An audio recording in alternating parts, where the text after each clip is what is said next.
Paul O'Sullivan, Zondo Commission is out, number 5 and 6. That's it. That's the end of the official investigation. Yeah, I guess that's the end of it. Um, you know, I've been looking at the media, and some people comment about they missed this and they missed that and they missed the other. But for me, the biggest part that they missed, having spent probably well over 100 million rand of taxpayers' money, probably more, on the investigations and witnesses they led in respect of the criminal justice system. And that's the money that they spent. Now, probably another 100 million rand was spent by state attorney's office, because every person that was cited in the criminal justice system, for example, a whole lot of generals, a whole lot of prosecutors, all those people were given notices to attend the Zondo Commission. And for the most part, only 2 or 3 of them actually attended. But the rest of them had to prepare affidavits. And they all went and got free lawyers to assist them in preparing those affidavits. And then a lot of those cases, those people responded with lies. They put lies under oath. And everyone says, oh, they're getting away with it. I'm saying they should be charged with perjury because they've lied through their teeth. Now, some of them, they didn't actually get on the stand at all. But I've seen their affidavits because some of these disingenuous individuals, people like Tori Pretorius and Michael Mashuka from the NPA, and then people like Lucky Montana, well, he got on the stand and made a complete fool of himself. But these people lied through their teeth, and they lied. The lies that they put to the Zondo Commission of such a nature that they cast aspersions on people like myself, Anma Dramat, Robert McBride, Johan Boyson. They tried to paint us as being the real criminals and they as the innocent parties being victimized for doing their job. Meanwhile, they were actually. But you'd expect that, Paul. I mean, these are people who are trying to put their point of view. I think the real point here, though, and you've been beating on this drum for a while in previous interviews of ours as well, is if the criminal justice system is omitted from investigation, then it's almost like the core of the apple, which is rotten, will be allowed to continue. Yeah, that's part of the problem. In fact, we took. I think I opened a docket in October 2012. In May 2012, I wrote to Yusuf Abramji. He was then I don't know what you call it, chairman or president or whatever, of the Pretoria Press Club. So we notified the media about the expression state capture didn't exist then. We just said that there were a group of individuals, and we named them. Richard Ndluli we saw as being at the top end of it. And we named Richard Ndluli, Nomkhobo Jiba, Lawrence Mwebi. We named those 3, and we named a few others as well. Prince Mokotedi. We named them, and we opened a docket after we pointed out that what they were doing was they were trying to take control of the criminal justice system for nefarious reasons. Now, as I've said, the expression state capture didn't exist then. But we then, in 2015 or 2016, I think it was, we published a report together with AfriForum called Joining the Dots. Now, that report was quite damning because the report set out chapter and verse as to how state entities in the criminal justice system had been taken control of. And we named SARS, the investigative capability of SARS, the criminal investigation side of SARS, which in itself is a law enforcement agency because, the people are armed, They've got customs officers and whatnot. They're part of the law enforcement agency. We named them. We named the DPCI, or hooks, as we colloquially call them. And we named the police, and we named um, the National Prosecuting Authority. And we didn't just name them, we named the individuals that were involved in the taking over. By that stage, we were calling it capture, I think. But we named the people that were involved in capturing these entities. And we were able to draw a line back. We could see that the big plan started back in 2012. So the conception, if you like, was that you must get control of all the criminal justice system, because once you've got control of the criminal justice system, then you're free to loot the country. And that's exactly what happened. They took control of the criminal justice system, and then they literally gutted or eviscerated all of these state-owned businesses. For example, Prasa, Transnet, SABC, South African Airways, all of the Denel, all of these companies were raped and robbed by these criminal syndicates. Nobody was able to do anything about it. And the reason nobody was able to do anything about it was because the criminal justice system was being controlled by zuptoids. And we named them.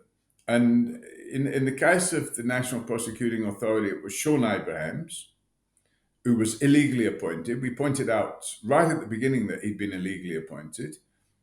Michael Hulley gave him his job on the condition that he had to report to Michael Hulley. And Michael Hulley was the middleman between Sean Abrahams and Jacob Zuma. Now, Michael Hulley was Jacob Zuma's lawyer, also paid for by the taxpayer, by the way. So the public funds paid Michael Hulley. And Michael Hulley's name, I don't think it appears anywhere in the Zondo Commission report. He should have been arrested and charged. What Sean about those Abraham others? should have. Yeah. What about the rest of them? And that's really the point of this discussion. They weren't in Zondo 5 and 6, or were they? Were any of those names that No, you've named back then in? You don't find any proper investigation. I received letters. I wanted to apply. In fact, I did. I brought applications. Myself and Sarah Jane spent 2 years or 2.5 years putting documents together for the Zondo Commission. We handed to them on a plate some of the best witnesses they ever had, even though they might be criminals. People like Angelo Agrissi. He approached us in October 2017. We packaged them up and handed them over to the Zondo Commission. And he put his stuff out there. He testified under oath, and he named and shamed all the people. In fact, he was involved in so much corruption, he'd even lost track of where he took the bags and how he took the bags of money too. If you have one act of corruption that you're involved in, it's something that you're going to remember. But he was carrying so many bags of money here, there, and everywhere else. Fortunately, at some point in time, he decided to get an insurance policy and started getting evidence. He was making videos and taking photographs. So he was actually able to prove some of the allegations he was making, where they walk into a walk-in vault and the cash was stacked up high. Well, all those issues have been nicely aired in the Zondo Commission. But I wanted to interview people like Lucky Montana. I wanted to cross-examine him on the lies that he was putting out at the Zondo Commission. He accused me of sending people with balaclavas to rob his house. Absolute rubbish. Complete pack of lies. I wanted to unpack all of that. And I also wanted to cross-examine Tory Pretorius. I wanted to cross-examine Michael Mashuka, because I wanted to cross-examine some of these generals that were involved in raiding my offices and got up on the Zondo Commission stand and lied through their teeth. So when I put in all these applications saying I want to cross-examine them, they delayed replying to me. And then they told me I must come there on, I forget what day it was now, sometime last year in August or September. and I must be there to have and argue my applications. And they wanted me to get a lawyer, and I said, why should I get a lawyer? You're providing free lawyers to all the accused persons, but nobody's providing me with any lawyers. Why must I spend my money to come and tell these criminals what they've been up to? So I said, I'm not going to be represented. I'm going to represent myself. And they kept delaying, and they wanted me to come there. So I went to all the trouble of coming there, arranging bodyguards and everything, because they were telling all these criminals I was going to be there. So I arranged all the bodyguards and everything at my own expense. And then I arranged to come there. And an hour before I'm due to appear, they tell me, no, there's no need for you to come now. We're going to write to you. So I didn't go through. I got letters in November or October 2021. And the letters effectively said words to the effect of, we've decided not to report on the criminal justice system. They call it the law enforcement thread. They call it a thread or activity. They said they're not going to report on those, and therefore there's no need for me to cross-examine all these individuals. So my big problem then was, if they're not going to report on it, why did they parade them all in front of the Zondo Commission? Weeks and weeks and weeks were wasted. A whole work stream, I think that's the expression they use, a whole work stream was created to deal with the criminal justice system. Millions and millions and millions of rand were spent on dealing with the criminal justice system, and yet there are no findings. There are no report that says the criminal justice system was captured. It was the precursor to state capture, because these guys realized that if you had people like Anwar Dramat sitting in their offices and good, decent cops at high level rank, at general level within the DPCI, if you had those people sitting in their offices, the first thing they would do when they saw what was going on with state capture is go out with their handcuffs and pull a few of them in. Well, none of that happened. And the reason none of it happened was because criminals were running the criminal justice system. You had Paklani, Flamerza, Sean Abrahams, and Sean Abrahams is a criminal, and I invite him to sue me if he wants to. Tori Pretorius, Alchobo Jiba, Lawrence Morebi, so that was the NPA. And then you had all these criminals in the police who surrounded themselves with criminal generals, and then we're surprised that no action was ever taken. We were opening dockets as far back as 2012. You can read about it in our book. It's sitting there behind me. There it is, right there. There it is. Well, you don't have to read about it. You can go and watch the video, which has now got more than 100,000 views from that evening that we had together at Exclusive Books. But Paul, you don't let a bone lie. You like a dog with a bone. Are you going to let this one go now that the Zondo Commission has said all of these alleged criminals, as you call them criminals? I guess we call them alleged because we don't know for sure. Are you going to let them just carry on their merry way, or have you got a plan of action that you're implementing? No, we actually absolutely have a plan of action. Um, I've been in close communication with Shamila Batowi and Andrea Johnson. These are very good people. They're ethical people. They're not puppets being played by any political party or any political individual. They understand what their functions are, and we've been working very closely with them. And my problem now at the moment is the police service is rotten to the core. The DPCI is now being led by General Lebea, but there are people below him that need to be chased out of their jobs. So there is a lot of cleaning up to be done. And if Zondo Commission are abandoning the investigation of the criminal justice system, then I guess what we need is we need a judicial commission of inquiry to get all this stuff out into the open.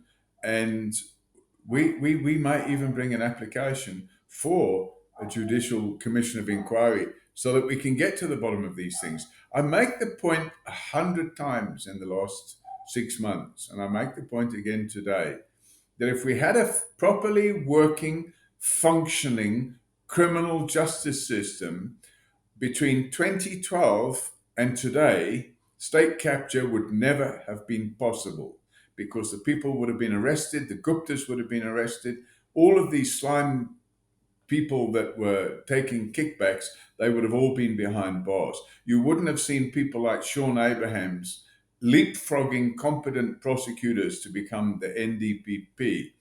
You wouldn't have seen people like Anwar Dramat and Shadrach Sabir and Johan Boyson being kicked out of the DPCI. You wouldn't have seen people like Paklani being put in charge of the police. And I'm saying we need an inquiry, not only to understand what happened, but to investigate every single appointment at the rank of brigadier and above in the police service and the DPCI in the last 10 years to make sure that the sleepers that have been planted by Suma are got rid of. And we know there's plenty of them there. Those sleepers need to go. The sleepers in the prosecution service need to be identified and need to be got rid of. And Zondo Commission, which we were hoping was going to be the great exposer of all this, they didn't do anything. All they did was allow some of these criminals to get up there and lie through their teeth at taxpayer expense with free lawyers. They could have saved a couple of R100 million. You know, we talk about Lucky Montana. Lucky Montana has been thumbing his nose at this country for the last 7 years. We opened a docket in 2015. I think it was in September 20. It's nearly 7 years. It's 6 years and 10 months since we opened that docket. That docket is on our website. It contains prima facie evidence of the crimes he committed. Those crimes were aired again in front of the Zondo Commission, and the report released now patently shows that our investigation was bang on the mark. And yet, in the last 7 years, nothing has happened. He's got scot clean away with it. We were able to save PRASA 300 million because PRASA were about to pay 300 million of the billions that they'd already paid to Siangana Technologies. We brought an urgent application to stop them from paying any more money back in 2015.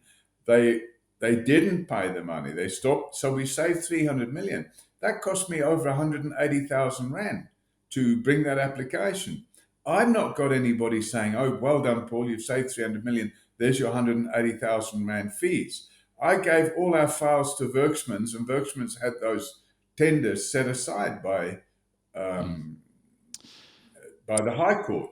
So, we've done all those things. Werksmans get paid, I believe, somewhere in the region of 100 million Rand in fees. We've never been paid a cent for the things that we've done to save this country money. And I'm really, really not upset, but I'm really sad that we had an opportunity to expose the faults in the criminal justice system, and we haven't done it.